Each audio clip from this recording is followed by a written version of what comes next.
The Royal Blue Podcast from the Liverpool Echo.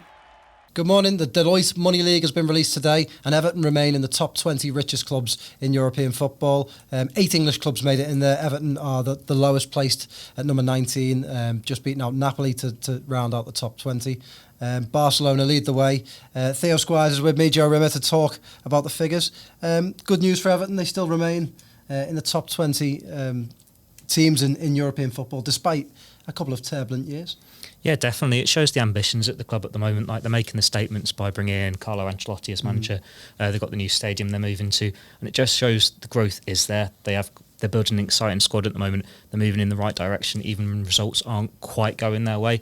So it's just the pieces of the puzzle are there. They just need to put it all together. Yeah, well, here's some of the headline figures. According to Deloitte, of course, Everton will release their own account in due course. Deloitte say that they've made the revenues of 187 million this season in 2019, and that's almost identical to 188 million in 2018. That's behind West Ham with 190 million, and the next best placed English team is Arsenal in 11th with 392 million revenues. So a little bit of a gap for Everton to bridge, but I think that says a lot about European football and perhaps stadium size. That would see West Ham ahead of them, and obviously Arsenal, wouldn't it? Yeah, definitely. Both those clubs have moved into new stadiums in the past 10, 15 years. 60,000 capacity, and it shows that how much money you can bring by moving to the bigger stadiums.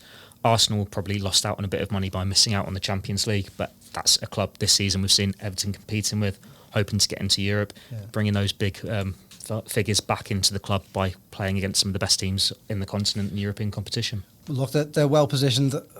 It has been a difficult couple of years. We've seen a couple of managers be hired and fired, but with Ancelotti now in charge, they're well placed now, and a stadium.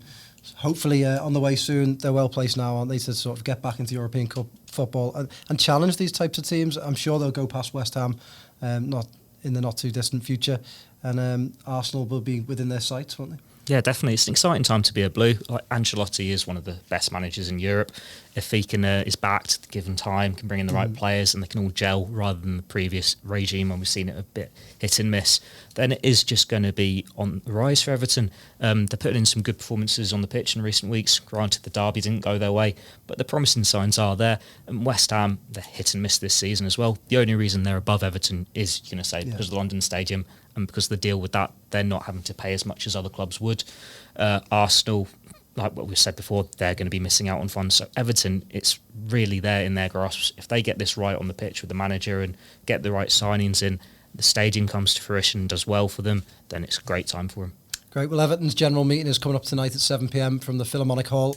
We'll have live coverage of that, all the breakouts and everything to go with it. So do stay tuned on the Echo website for what will be a fascinating evening.